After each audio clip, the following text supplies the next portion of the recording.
ನಮಸ್ತೆ ವೀಕ್ಷಕರೇ, ಇದೇ ನೋಡಿ ಮೆಹಂದಿ ಗಿಡ. ಇದರಿಂದನೇ ಮೆಹಂದಿ ತಯಾರಿಸೋದು.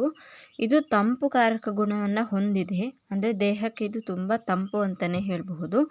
ಇದರಲ್ಲಿ ತಂಪಿನ ಅಂಶ ಇರೋದ್ರಿಂದ ದೇಹದಲ್ಲಿರುವ ಉಷ್ಣಾಂಶ ಇಳಿದು ಹೋಗುತ್ತೆ, ಹಾಗೆ ತಲೆನೋವನ್ನು ಹೋಗಿಸುತ್ತೆ. ಅಂದರೆ ಇದರ ಎಲೆಯನ್ನು ಜಜ್ಜಿ ಹಣೆಗೆ ಹಚ್ಚೋದ್ರಿಂದ ತಲೆನೋವು ಕಡಿಮೆ ಆಗುತ್ತೆ ಅಂತ ಹೇಳ್ತಾರೆ. ನಾವು ಮದುವೆ ಅಥವಾ ಕೆಲವು ಕಾರ್ಯಕ್ರಮಗಳಿಗೆ, ಹಬ್ಬಗಳಿಗೆ ಮೆಹಂದಿ ಹಾಕೋದು ಕಾಮನ್ ಅಲ್ವಾ. ಇದು ಸಪ್ತ ಶೃಂಗಾರದಲ್ಲಿ ಮೆಹಂದಿ ಕೂಡ ಒಂದು ಅಂತ ಹೇಳ್ತಾರೆ. ಹಾಗೆ ಇದನ್ನು ಕೆಲವು ಬ್ಯೂಟಿ ಪ್ರಾಡಕ್ಟ್ಗಳಿಗೆ ಕೂಡ ಯೂಸ್ ಮಾಡ್ತಾರೆ. ಅಂದರೆ ತಲೆಗೆ ಹಾಕುವಂತಹ ಬ್ಯೂಟಿ ಪ್ರಾಡಕ್ಟ್ಗಳಿಗಾಗಿರಬಹುದು, ಬೇರೆ ಬ್ಯೂಟಿ ಪ್ರಾಡಕ್ಟ್ಗಳಿಗೂ ಕೂಡ ಇದನ್ನು ಯೂಸ್ ಮಾಡ್ತಾರೆ. ಇದನ್ನು ಪೇಸ್ಟ್ ಮಾಡಿ ತಲೆಗೆ ಹಾಕೋದ್ರಿಂದ ಡ್ಯಾಂಡ್ರಫ್ ಹೋಗುತ್ತೆ, ಹಾಗೆ ಶೈನ್ ಕೂಡ ಆಗುತ್ತೆ. ಕೂದಲಿಗೆ ಇದು ತುಂಬ ಒಳ್ಳೆಯದು. ಹಾಗೆ ಇದು ತಂಪು ಆಗಿರೋದ್ರಿಂದ ಸುಟ್ಟ ಗಾಯಗಳಿಗೆ ಇದು ರಾಮಬಾಣವಾಗಿದೆ.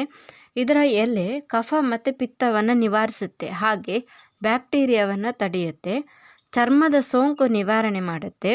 ಇದನ್ನು ಆಯುರ್ವೇದದ ಔಷಧಿಗಳಲ್ಲಿ ಯೂಸ್ ಮಾಡ್ತಾರೆ. ಈ ಬೇಸಿಗೆಯಲ್ಲಿ ಇದನ್ನು ಯೂಸ್ ಮಾಡೋದು ತುಂಬ ಒಳ್ಳೆಯದು ಅಂತಲೇ ಹೇಳ್ಬೋದು. ಬಿಸಿಲಿಂದ ಬಂದಂತಹ ತಲೆನೋವಿಗೆ ಇದರ ಹೂಗಳೇ ಔಷಧಿಯಾಗಿದೆ. ಜೊತೆಗೆ ಹಾರ್ಟನ್ನು ಪ್ರೊಟೆಕ್ಟ್ ಮಾಡುತ್ತೆ, ಶುಗರ್ ಕೂಡ ಕಡಿಮೆ ಮಾಡುತ್ತೆ.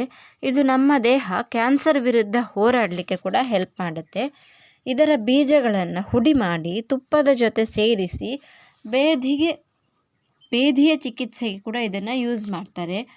ಇದರ ತೊಗಟೆ ಚರ್ಮ ರೋಗಕ್ಕೆ, ಹಾಗೆ ಸುಟ್ಟ ಗಾಯಗಳಿಗೆ, ಕುಷ್ಠ ರೋಗಗಳಿಗೆ ಚಿಕಿತ್ಸೆಗೆ ಬಳಸಬಹುದು. ಹಾಗೆ ಇದರ ಬೇರು ಕೂಡ ಕಣ್ಣು ನೋವಿಗೆ ಔಷಧಿಯಾಗಿ ಬಳಸ್ತಾರೆ. ಹಾಗಾಗಿ ಇದರ ಪ್ರತಿಯೊಂದು ಭಾಗ ಕೂಡ ತುಂಬ ಪ್ರಯೋಜನಕಾರಿಯಾಗಿದೆ. ಚರ್ಮದ ಮೇಲೆ ತಾತ್ಕಾಲಿಕವಾಗಿ ಬಣ್ಣ ಬಿಡುವ ಇದು ಹೆಣ್ಮಕ್ಳ ಫೇವ್ರೆಟ್ ಅಂತಲೇ ಹೇಳಬಹುದು. ಮೊದಲು ಕೈಗೆ ಒಂದು ವೃತ್ತ ಹಾಕಿ ಬೆರಳುಗಳಿಗೆ ಟೋಪಿ ಥರ ಹಾಕ್ತಾಯಿದ್ರು. ಕಾಲ ಕಳೀತಾ ಇದ್ದ ಹಾಗೆ ಹೊಸ ಹೊಸ ವಿನ್ಯಾಸಗಳು ಹುಟ್ಕೊಂಡಿದೆ. ಅರೇಬಿಕ್ ಅದು ಇದು ಅಂಥೇಳಿ ತುಂಬ ರೀತಿ ವೆರೈಟಿಯಾಗಿ ಈಗ ನಮ್ಮ ಕೈಯಲ್ಲಿ ಬಿಡಿಸ್ಕೊಳ್ಬಹುದು.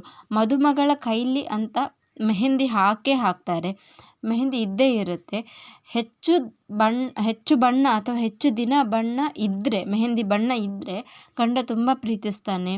ಲೈಟ್ ಕಲರ್ ಬಂದರೆ ಅಥವಾ ಬೇಗ ಬಣ್ಣ ಹೋದರೆ ಗಂಡ ತುಂಬ ಪ್ರೀತಿಸೋದಿಲ್ಲ ಅಂತೆಲ್ಲ ನಂಬಿಕೆಗಳಿದೆ. ಅದೇ ನಿಜ ಅಂತ ಹೇಳೋದಿಲ್ಲ, ನಂಬಿಕೆ ಕೆಲವರದ್ದು. ಅದೇನೇ ಆಗಲಿ, ಈ ಸಮಯದಲ್ಲಿ ಮೆಹಂದಿ ಬಳಸೋದು ತುಂಬ ಒಳ್ಳೆಯದು ಅಂತ ಹೇಳ್ಬೋದು. ಸೊ ಈ ವಿಡಿಯೋ ನಿಮಗೆ ಇಷ್ಟ ಆಗಿದ್ದರೆ ಲೈಕ್ ಮಾಡಿ, ಶೇರ್ ಮಾಡಿ, ಕಮೆಂಟ್ ಮಾಡಿ. Thank you.